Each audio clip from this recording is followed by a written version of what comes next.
బెల్లమున్న చోటే ఈగలు ఉండాలా, దీపం ఉన్నప్పుడే ఇల్లు చక్కబెట్టుకోవాలా, తినగలిగినప్పుడే అన్నీ తినేయాలా.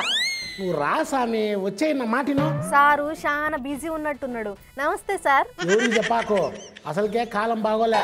అర్ధరాత్రి 12ంటికే మా ఇంటికి వచ్చేసాయి, కండువా కప్పేద్దాం. అంత గుట్టు సప్పుడు కాకుండా రమ్మంటున్నారు. ఎవరిని సార్? ఎవరైతే నీకెందుకు మంజో, ప్రతి దానికి నేను దాన్ని ఉన్నానని వచ్చేస్తా ఉంటావు. ఇంతకు మళ్ళేం దుకాణం తెరిచినావు? అధికార పార్టీ పెట్టుకుంటా. ఇదే అధికార పార్టీ కార్యాలయము, నేనే అధికార పార్టీ అధ్యక్షుడిని. అగ్గో, నువ్వు ఎప్పుడు ఎలక్షన్లలో పోటీ చేసినావు? పబ్లిక్ నీకెప్పుడు అధికారం ఇచ్చిర్రు? ఒకళ్ళు నాకు ఇవ్వాల్సిన అవసరం లే మంజు, నేనే పెట్టుకున్నా. ఎందుకంటే నా పార్టీ పేరే అధికార పార్టీ. అధికారము ఎవరికి శాశ్వతం కాదు, గుర్తుపెట్టుకో. అధికారం శాశ్వతం కాదు, కానీ పార్టీ పేరు శాశ్వతమే కదా. అందుకనే పార్టీ పేరే అధికార పార్టీని పెట్టుకోనుండా. ఆయన అధికార పార్టీ అనే ఎందుకు పెట్టాలనిపించిందో?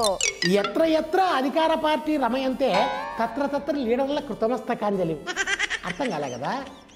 ఎక్కడైతే ఏ పార్టీ అయితే అధికారంలో ఉంటుందో ఆ పార్టీ చుట్టే తిరుగుతూ ఉంటారు లీడర్లు. గదే రాజకీయం అంటే. అధికార పార్టీ నాదే కాబట్టి ఇప్పుడు అందరు లీడర్లు నా కాడకే రావాలంటా. పార్టీ పేరు అధికార పార్టీ అయితే లీడర్లు వస్తారా రా? అధికారం అనేది పబ్లిక్ ఇయ్యాలరా. అవన్నీ నాకు తెలుసు మంజు. నా పార్టీ అధికార పార్టీ, ఎమ్మెల్యేలంతా నా వైపే ఉండాలా, లేకపోతే నా అధికారం చూపిస్తా. అధికార పార్టీ అని పెట్టుకుంటే అధికార పార్టీ అయిపోతుందా? చెప్పు. మైసూర్ బజ్జీలో మైసూర్ ఉంటుందా, ఆగ్రాపేటలో ఆగ్రా ఉంటుందా? ఇట్లాంటివి చాలానే చూసినాంలే మేము దండిగా. అయితే ఇప్పుడు ఏమంటావురా? ఏమంటాను, అందరి పార్టీలకి అధికారం వస్తూ ఉంటుంది, పోతా ఉంటుంది. కానీ నా పార్టీ పేరులోనే అధికారం ఉంది కాబట్టి అందరు నా కాడికి వచ్చేయాలా. ఆకు పసరేమన్నా తాగినవారా? చెప్తే కూడా అర్థమైతలేదు నీకు. కారు పార్టీ వాళ్ళంతా చెయ్యి పార్టీలోకి పోతున్నారు. ఎందుకని? అది అధికార పార్టీ అని. నాది అధికార పార్టీ కదా, నా దగ్గర రావచ్చు కదా. ఆ అధికారం వేరే, నీ అధికారం వేరే. అబ్బా, అధికారంలో కూడా రకాలు ఉన్నాయా? అట్టయితే ఆ అధికారానికి నా అధికారానికి తేడా ఏంటి? వాళ్ళ అధికారం పబ్లిక్ ఇచ్చిర్రు, నీ అధికారం నీకు నువ్వే తెచ్చుకున్నావు. చెల్లని రూపాయల లెక్క నువ్వు. అవన్నీ నాకు తెలుసు, చూస్తూ ఉండు. కిట్టుగాడి అధికార పార్టీలోకి జంపింగ్లు అని నువ్వే వార్త చదువుతావు. నీకెంత చెప్పినా సమజైతలేదు కానీ అధికార పార్టీ అంటున్నావుగా.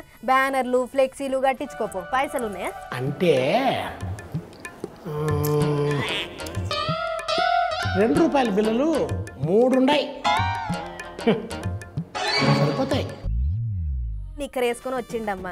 అధికార పార్టీలకు లీడర్లంతా జంపింగ్లు చేస్తుర్రు కాబట్టి మా ఆవిడ అధికార పార్టీ అనే పేరు మీదనే ఓ పార్టీ పెట్టిండట.